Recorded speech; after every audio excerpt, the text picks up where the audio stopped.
हरि ओम हरि ओम हरि ओम हरि ओम हरि ओम हरि ओम हरि ओम हरि ओम हरि ओम.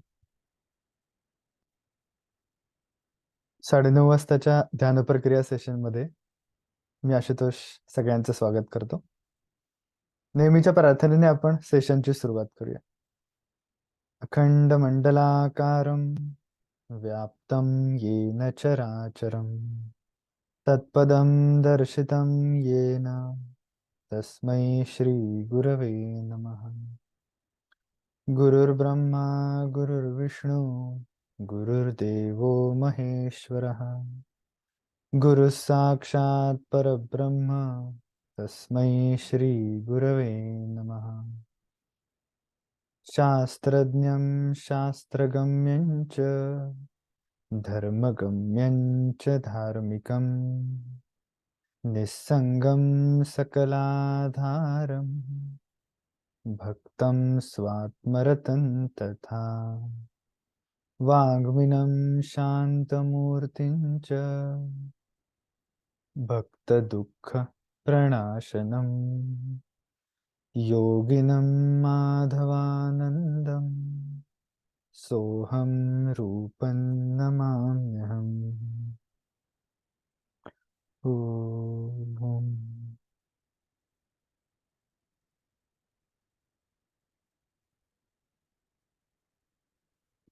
हरि ओम. देहबुद्धी हे ज्ञानबोधे त्यजावी, विवेके तये वस्तूची भेटी घ्यावी.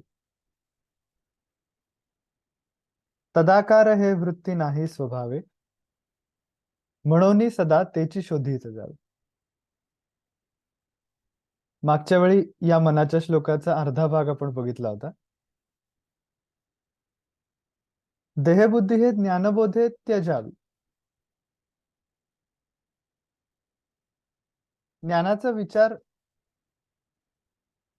जो आपल्याला संत सांगत असतात, संतांच्या वाङ्मयामधून आपल्याला लक्षात येतो,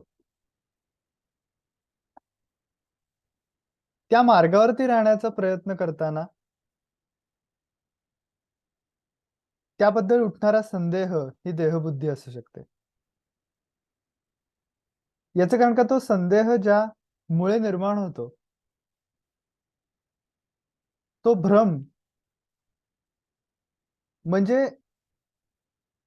ब्रह्मसत्यम जगन मिथ्या या प्रिन्सिपलला सोडून असणारा की हा संसार म्हणजेच शाश्वत सत्य आहे आणि आपण जे अध्यात्म करतोय तर ते खरं आहे का नाही कोणाला माहिती आहे, कारण का त्याचा काही अनुभव नाही आलेला. हे सगळं देहबुद्धीतून येतं.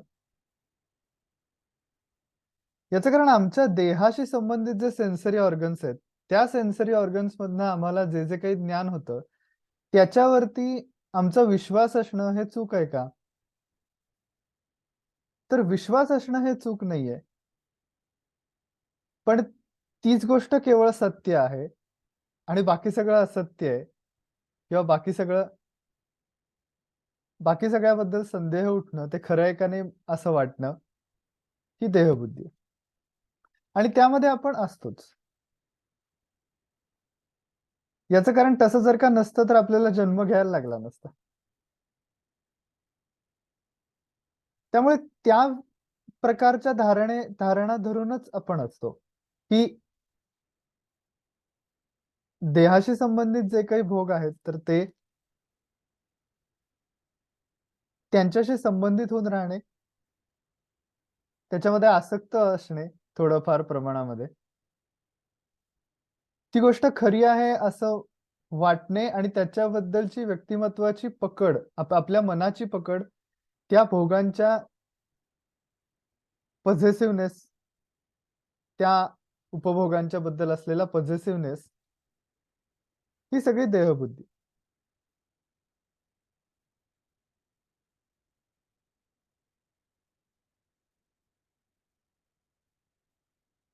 तर ही जी देहबुद्धी आहे, देहबुद्धी हे ज्ञानबोधे त्यजावी.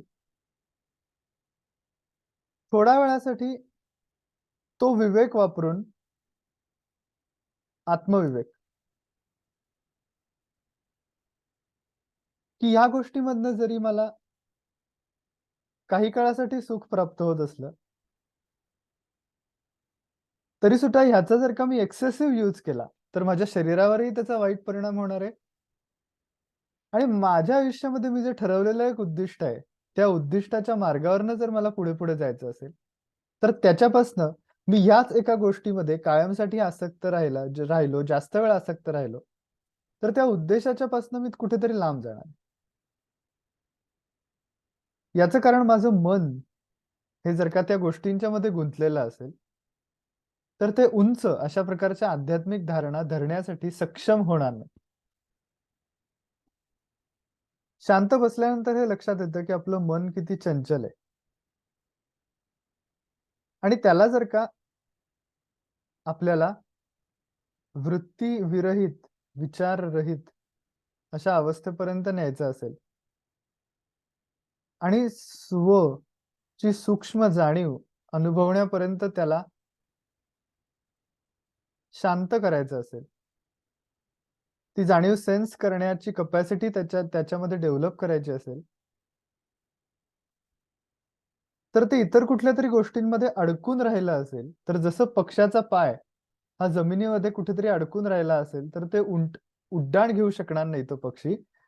तसंच मन सुद्धा जर का कुठल्यातरी सेन्सरी ऑर्गन्समधनं निर्माण होणाऱ्या विषयांशी संबंधित राहिलेला असेल किंवा अहंकार किंवा मान्यता, पर्सनॅलिटीशी संबंधित असलेल्या उपभोगांशी ते जास्तीत जास्त संबंधित होऊन राहिलं असेल आणि त्यातच अडकून पडलं असेल, तर ते उंच अशा प्रकारच्या आध्यात्मिक धारणा त्याचा विचार करू शकेल कदाचित, पण ते तसं शांत नाही होऊ शकणार आणि ते अनुभूतीपर्यंत नाही जाऊ शकणार.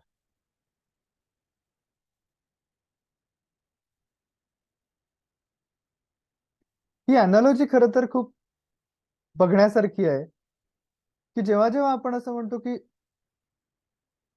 उंच आध्यात्मिक धारणा, तेव्हा सहजच आपलं अवधान मस्तकामध्ये जातं, की जो सगळ्या शरीराचा सगळ्यात उंच भाग आहे.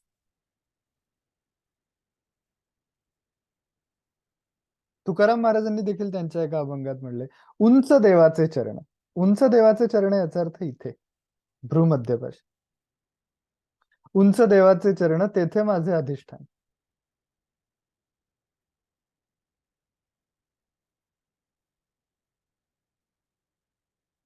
आणि सगळ्यात उंच गोष्ट कुठली असेल, तर आत्मस्वरूपाची प्राप्ती हीच सगळ्यात उंच गोष्ट आहे. आणि त्या गोष्टीपर्यंत जर का पोहोचायचं असेल, तर अवधान इथे केंद्रित करणं आवश्यक आहे. भ्रूमध्यपाशी, शांत बसून.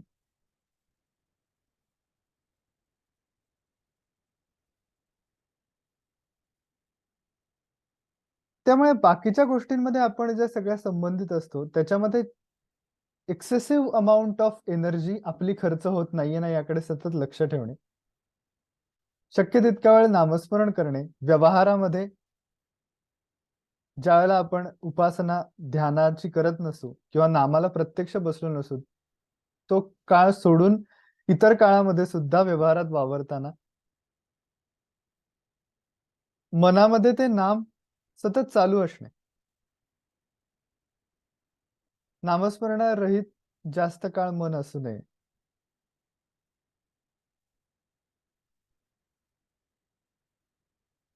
त्यामुळे या ज्ञानाच्या विचारांनी ती देहबुद्धी हळू-हळू, हळू-हळू, हळू-हळू जसा एखाद्या कपड्यावरचे डाग जे असतात ते हळू निघतात आणि मग तो कपडा पूर्ण स्वच्छ होतो. किंवा जसा सूर्य हळू-हळू, हळू उगवतो. आत्ता रात्र होती आणि एकदम सूर्य आला असं होत नाही. तो सावकाश उगवतो. आधी एकतर त्याचा प्रकाश येतो. मग नंतर तो हळू उगवतो. तसंच अंतःकरणामध्ये ही शांती हळू प्रगट होत जाते, की जी आपल्याला नामातून, ध्यानातून प्राप्त होत असते. आणि ही प्रोसेस आहे. देहबुद्धी हे ज्ञानबोध हे त्यजावी ही प्रोसेस आहे.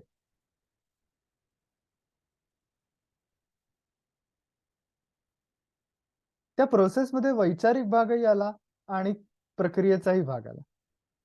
वैचारिक भाग हा आहे की आमच्या आयुष्याचा उद्देश हा ईश्वर प्राप्ती हा आहे, हे आधी मुळात ठरवणे आणि त्या दिशेने वाटचाल करत असताना माझ्या सगळ्या दिवसभराच्या कर्मांच्या वरती हे कर्म मी जे करतो आहे, तर ते कर्म करीत असताना ते विहित कर्म माझं ऐहिक कर्म विहित कर्म असेल तर ते ईश्वराची पूजा या भूमिकेतून करणं. आणि ज्या वेळेला उपभोग भोगण्याची वेळ येते, तेव्हा ते ईश्वराचा प्रसाद या भूमिकेतून भोगणे आपल्या संस्कृतीमध्येच घालून गेलेलं आहे ते खरं तर. म्हणूनच वदनी कवळ घेता नाम घ्या श्रीहरीचे, जनी भोजनी नाम वाचे वसोदे,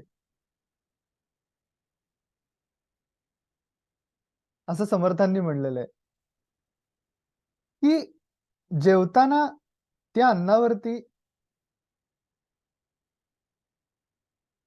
आपलं मन जे आहे तर ते त्या उपभोगामध्ये लिप्त होऊन राहू नये अशी काळजी या सगळ्या श्लोकांमधनं घेतली गेलेली. कारण त्या मनामध्ये जर का पावित्र्य निर्माण करायचं असेल तर ते पावित्र्य निर्माण करण्यासाठी ईश्वराच्या अस्तित्वाची जाणीव, त्याचा स्पर्श मनाला होणं ही महत्वाची गोष्ट आहे. म्हणून वदनी कवळ घेता नाम घ्या श्रीहरीचे, सहज हवन होते नाम घेता पुकाचे. हवन म्हणजे कशाचं हवन होतं?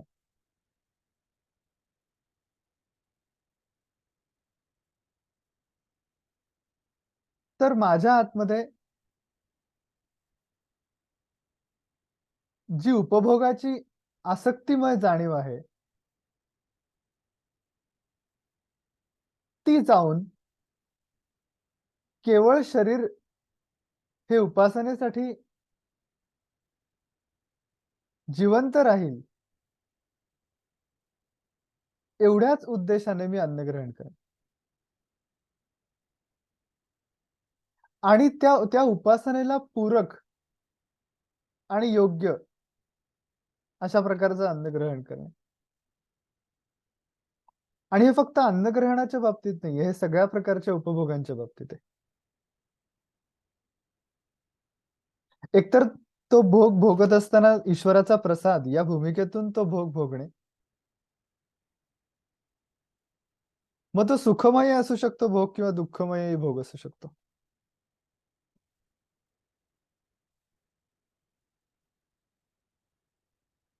पण दुःखमय भोग असताना तो ईश्वराचा प्रसाद आहे या भूमिकेतून ते बघायचं, ही गोष्ट जरा पचायला कठीण जाते. म्हणतो आपण असं की ही देवाची इच्छा, पण ती गोष्ट आचरायला कठीण जाते. या सगळ्या मार्गांच्या मधनं हळूहळू देहबुद्धी हे ज्ञानबोधे त्यजावी असं आपण करत असतो.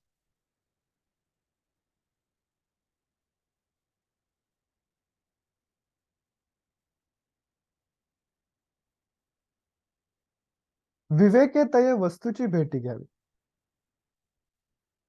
तदाकार हे वृत्ती नाही स्वभावे, म्हणून सदा तेची शोधित जावे.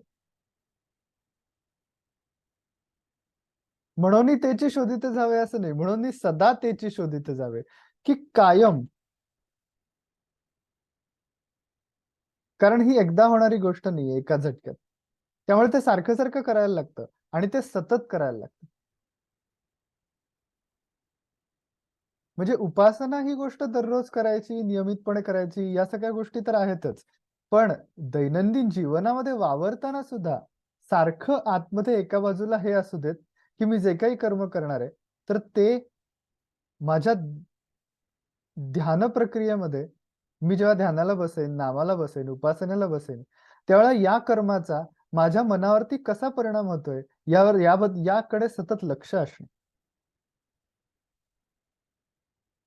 ते विहित कर्म असेल तर त्याचा आपोआपच चांगला परिणाम होतो. याचं कारण कर्तव्यपूर्तीचा एक आनंद असतो. स्वाभाविक आनंद असतो. आपलं रजोगुण शांत होण्यासाठी ते आवश्यकही असतं.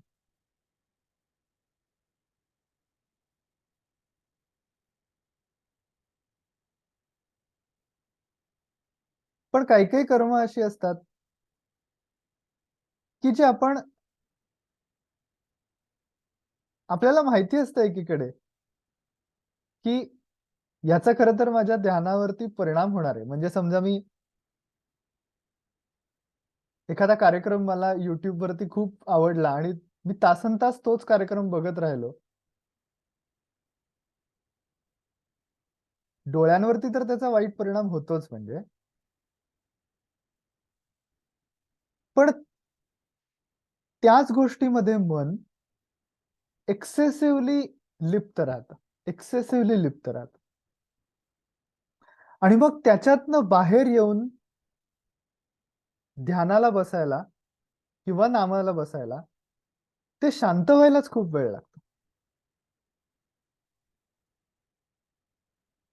कारण ते मन जर का खूप जास्त त्याच विचारांच्या मध्ये असेल, तर त्याला त्याच्यातून वर येऊन शांत व्हायला वेळ लागतो.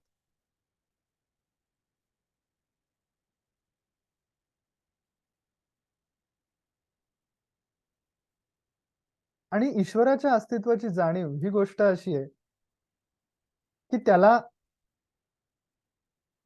त्या जाणीव या गोष्टीला रंगरूप, वर्ण, गंध, स्पर्श, रस काही नाही. शब्द, स्पर्श, रूप, रस, गंध. शब्दाने आपण त्याला जाणीव असं म्हणतो, पण ते जाणीव असं म्हणल्याने मला त्या जाणीवेचा अनुभव येत नाही. त्यासाठी मला शांत बसून ती सेन्स करायला लागते, की जाणीव म्हणजे काय असेल.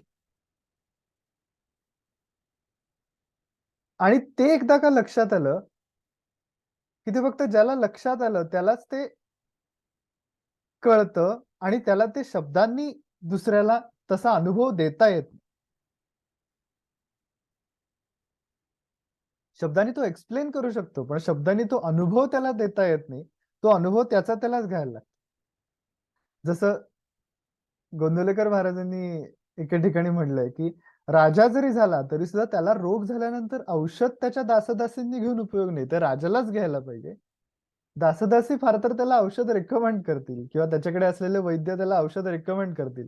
पण औषध जे आहे ते राजाच्याच पोटात गेलं पाहिजे. तर त्याला बरं वाटेल. तसं साधना, की शांत बसून ईश्वराच्या अस्तित्वाच्या जाणीवेचा वेध घेणे, ही साधना माझ्याच अंतःकरणाचं असलेलं औषध आहे अंतःकरणावरती.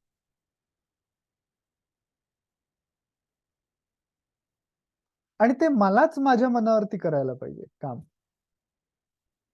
इतर कोणीतरी बाहेरून येऊन ते करू नाही शकत.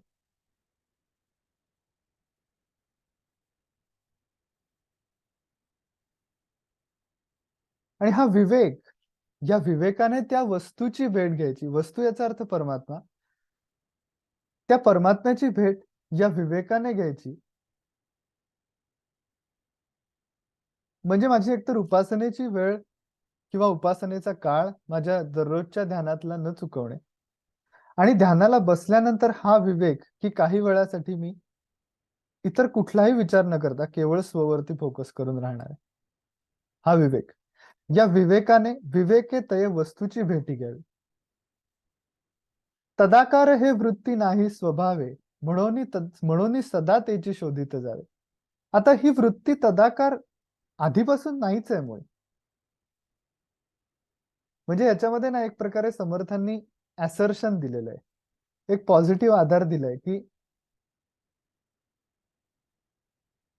अशी तू स्वतःकडनं अपेक्षा करू नकोस, की अरे काय आपल्याला लगेचच एकरूपता प्राप्त व्हायला पाहिजे होती. आपल्याला एवढा का वेळ जातोय आपला त्याच्यामध्ये? एवढा का आपल्याला वेळ लागतोय? हे होतच नाहीये. किती कितीही केलं तरी शांत बसल्यानंतर मन एकाग्रच होत नाही. कितीतरी विचार येतात. एका क्षणात मन एकीकडनं दुसरीकडे जातं. ते काही केलं ताब्यात येत नाहीये. याच्यासाठी म्हणजे खूप जास्त फ्रस्ट्रेशन येण्याची शक्यता आहे. डिप्रेशन येण्याची शक्यता आहे, की अरे ध्यानाला बसतोय पण माझं ध्यानच लागत नाहीये. त्याच्यासाठीचं समर्थांचं हे असर्शन आहे, की तदाकार हे वृत्ती नाही स्वभावे. ती मुळातच वृत्ती तदाकार नाहीये. त्यामुळे हे असं होणारच आहे. दुसऱ्या एका ठिकाणी समर्थांनी असं म्हणलंय, सर्व काळ सजे तरी सर्वची होती राजे. सगळ्याच वेळेला जर का सगळ्यांचंच ध्यान लागत असतं तर सगळेच जण राजे झाले असते, म्हणजे योगी झाले असते.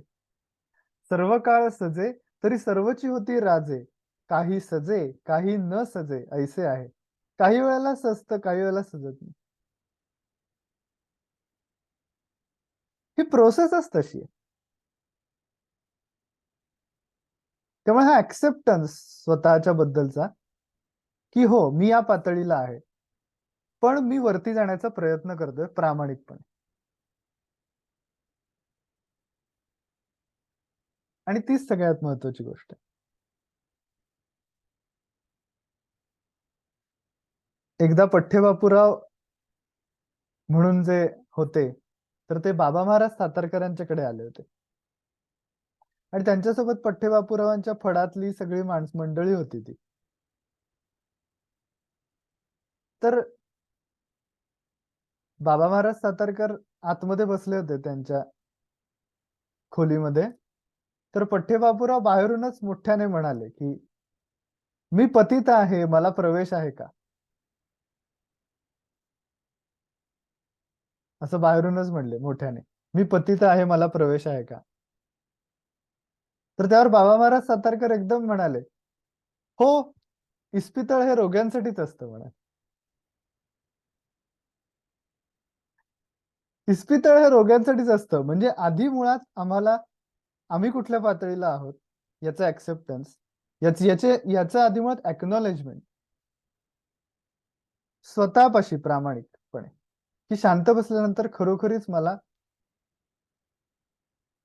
काय जाणवतंय आणि माझं मन किती स्थिर राहू शकतंय, किती वेळ शांत राहू शकतंय, किती प्रमाणात माझं ध्यान लागतंय.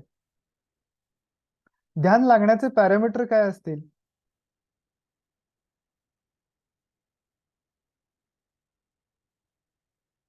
तर सगळ्यात पहिली गोष्ट म्हणजे मनातल्या वृत्ती कमी होऊन मनाला शांतीप्रधान आनंदाचा अनुभव येणे. ही त्याची सगळ्यात पहिली खूण आहे. आणि तीच खरं तर मुख्य खूण. वृत्ती कमी होऊन शांतीप्रधान आनंदाची जाणीव मनाला होणे आणि त्या स्वच्या अस्तित्वाच्या जाणीवेचा स्पर्श वृत्तीरहित होत जाणे, त्या जाणीवेचा अनुभव अधिकाधिक ठळक होत जाणे, हा ध्यान लागण्याचा अनुभव आहे.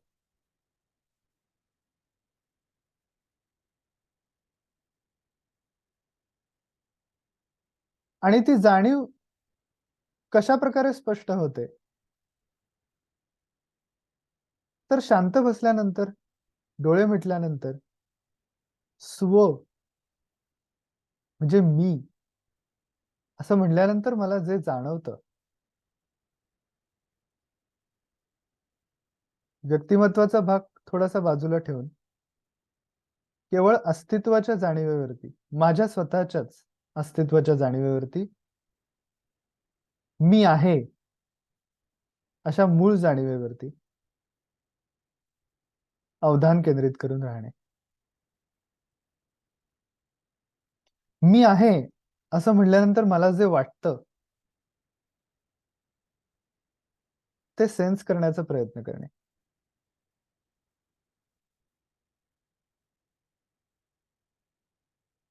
रमण महर्षींच्या आयुष्यातला एक महत्वाचा प्रसंग आहे.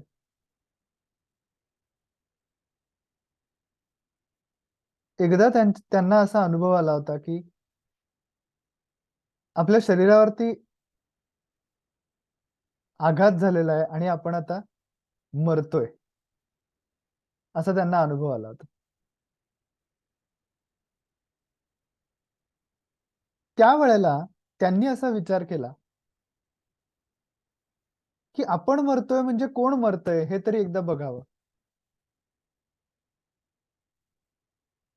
म्हणून त्यांनी लक्ष केंद्रित करण्याचा प्रयत्न केला. तेव्हा त्यांच्या असं लक्षात आलं, की मी आहे ही जाणीव कधीही मरत नाही. ती जातच नाहीये जाणीव. मी आहे ही शुद्ध अस्तित्वाची जाणीव माझ्या अंतःकरणाला कायम जाणवत असते आणि देह सुटला तरी सुद्धा मी आहे ही अस्तित्वाची जाणीव मला जाणवत असतेच. ती असतेच माझ्यासोबत कायम.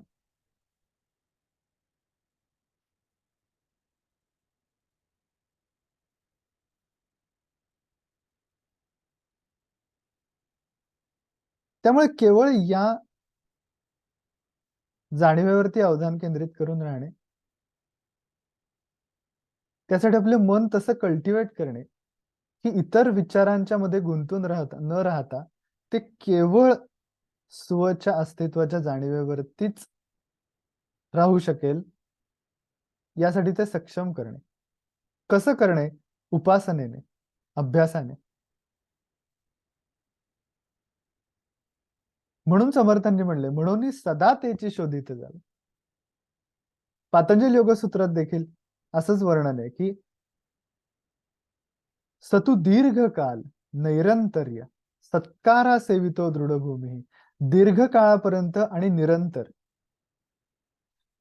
म्हणजे ध्यानाचा ऍक्च्युअल काळ सुद्धा वाढवत जाणे. किती वेळ ध्यानाला बसतोय तो काळ, आणि किती दिवस, किती वर्ष, किती महिने करतोय तो काळ सुद्धा दीर्घ काळ.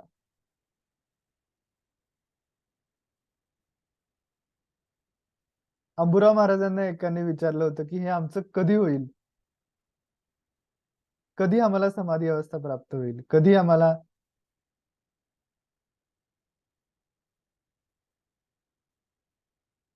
ही गोष्ट प्राप्त होईल, की आता आता आम्ही पूर्ण झालो असं आम्ही म्हणू शकतो.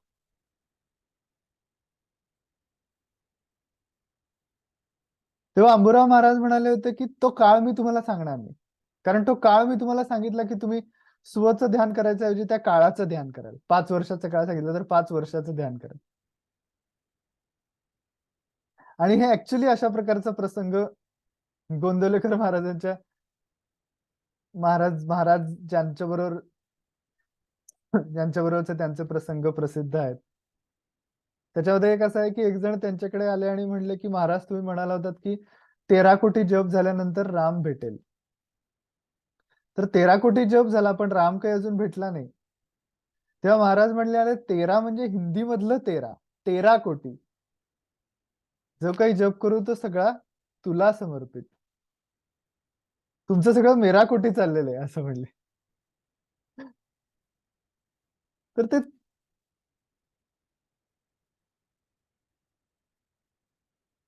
त्यामुळे केवळ ही गोष्ट सातत्याने चालू ठेवणे.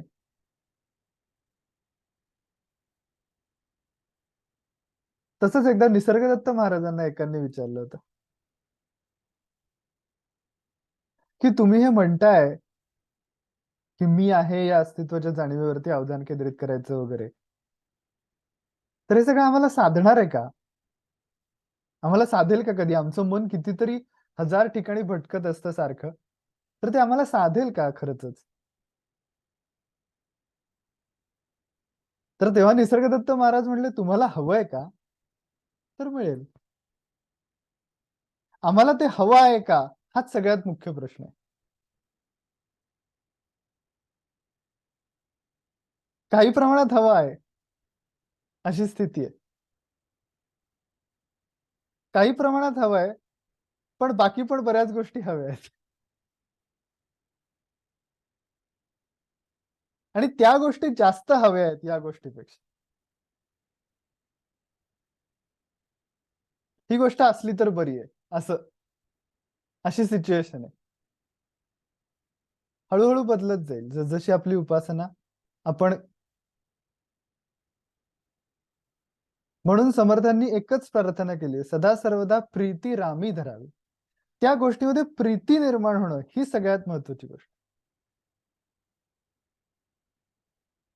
एकदा का उपासनेबद्दल प्रेम निर्माण झालं, एकदा का भगवंताबद्दल प्रेम निर्माण झालं,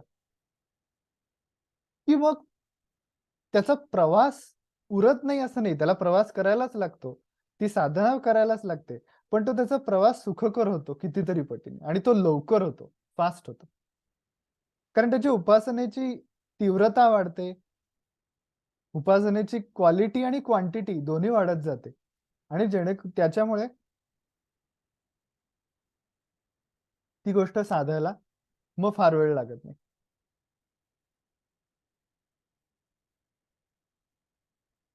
त्यामुळे पण ध्यानाला बसल्यानंतर या सगळ्याचा विचार न करणे, की आता माझं कधी होईल?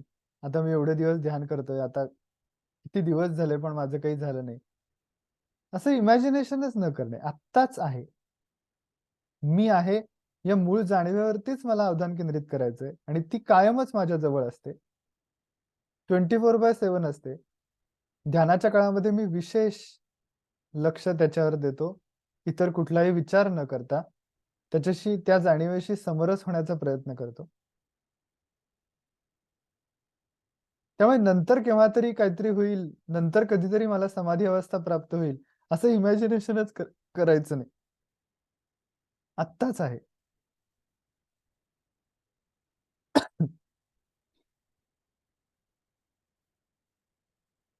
आणि ते माझ्या सगळ्यात जवळ आहे.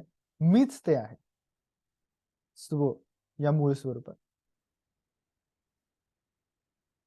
त्यानुसार शांत बसूयात थोडा वेळ. मस्तकामध्ये अवधान केंद्रित करून, मंत्र चालवून, श्वासावरती मंत्र, श्वास घेताना सो, सोडताना हम हा मंत्र चालवून हळूहळू मन शांत होत जातं आणि मग स्वच्या अस्तित्वाच्या जाणीवेवरती अवधान केंद्रित करून राहावे. सुरुवातीला 3 वेळा ओंकार, त्यानंतर थोडा वेळ शांत बसूया. हरिओम.